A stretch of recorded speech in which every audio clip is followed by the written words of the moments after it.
আধুনিক কৃষি উদ্যোক্তা থেকে সবাইকে স্বাগতম ও সালাম। আসসালামু আলাইকুম। আজকে চলে আসলাম আমার শশার প্রজেক্টে। দেখতেই পাচ্ছেন কি পরিমাণ কুয়াশা, দেখাই যাচ্ছে না।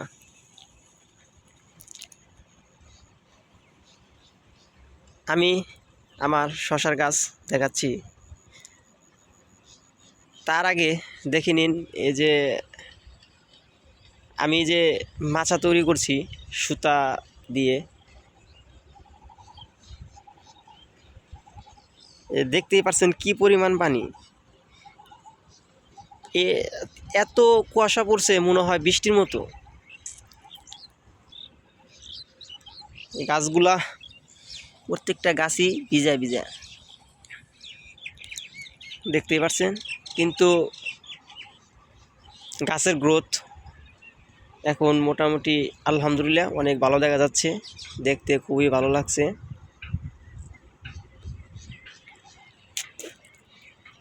না, অনেকেই অনেক কিছু বলতেছে যে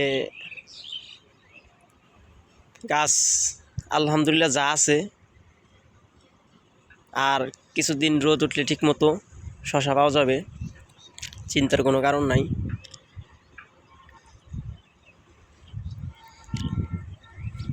আমি আমার দর্শক বন্ধুদের জন্য প্রতিদিন আপডেট দেওয়ার চেষ্টা করি আমার শশার প্রজেক্ট থেকে। তো আজকেও সেই কারণে সকাল সকাল চলে আসলাম আপনাদের মাঝে নতুন একটি ভিডিও নিয়ে। দেখাচ্ছি কিছু গাছ এখন কিন্তু আর আগের মতো নাই।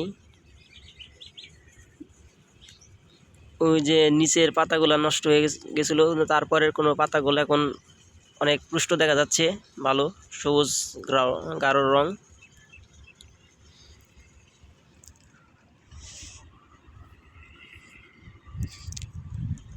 এখন দেখাই যাচ্ছে সব গাছই মোটামুটি আলহামদুলিল্লাহ এরকমই।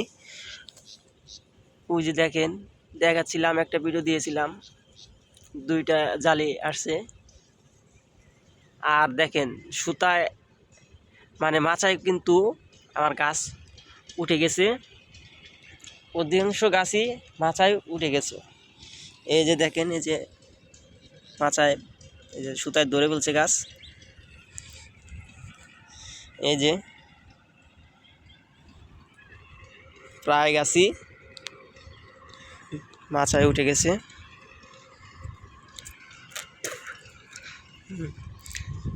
এই যে দেখাচ্ছি, এই যে মাচায় উঠে পড়েছে,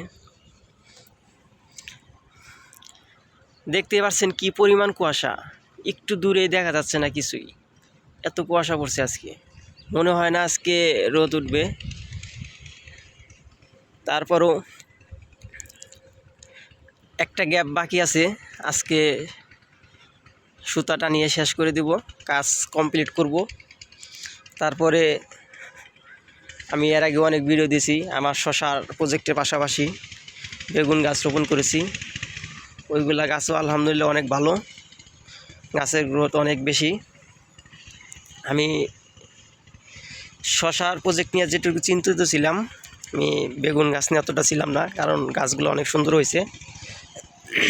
আজকে আমি গাছের গোড়ার দিকটা অনেক আগাছা পরিষ্কার করে দিব, এমনকি আমার শশা গাছের গোড়ার দিকটাও অনেক কিছু কিছু ঘাস আছে, সেগুলা পরিষ্কার করে দেবো, মাটি টাগলা করে দেব।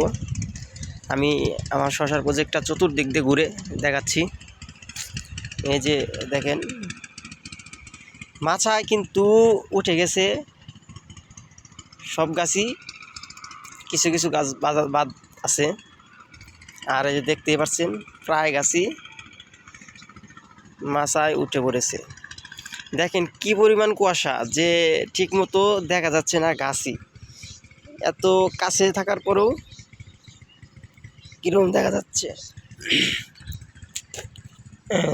দেখেন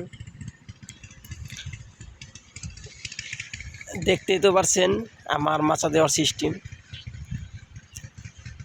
আমি এইবার এরকম করে দিলাম, কিন্তু আমার ইচ্ছা বা আশা আছে আমি পরবর্তীতে যখন আবার শশার প্রজেক্ট একটা গড়ে তুলব তখন আরও বেশি করব। এবার 10টা বেড করছি, পরবর্তীতে আমি 20টা বেড করব, তখন আমি নেট সিস্টেম করব। এই প্যাটার্নের মাচা দিয়েই আমি নেট সিস্টেম করব। আর মালচিং পেপার ব্যবহার করে শশা চাষ করব, কারণ আমি অনেকের কাছ থেকে শুনেছি মালচিং পেপারের সর্বোচ্চ সুবিধা, এমনকি অনেক ফলনও বেশি পাওয়া যায়। আমি সেই কারণে আগ্রহ মালচিং পেপার দিয়ে চাষ করার জন্য। তাই আমি চেষ্টা করব যে খুব ভালোভাবে জানি চাষ করতে পারি আরেকটি পা। এই যে দেখতে পাচ্ছেন আমার শশার প্রজেক্টের পাশেই কিছু জায়গা পেঁয়াজ গাছ রোপণ করে দিয়েছিলাম। গাছগুলো কিন্তু অনেক সুন্দর হয়েছে।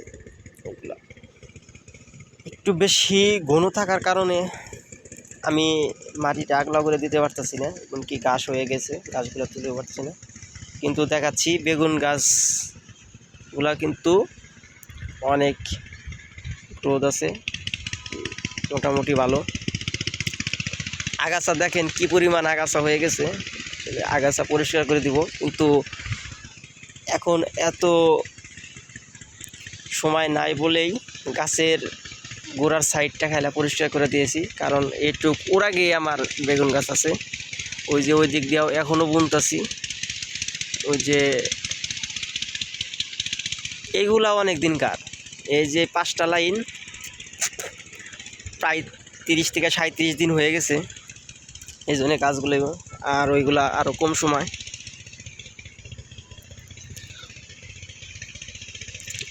আমার দুন্দুলের বীজ ওইগুলাও 3 পাতা হয়ে গেছে।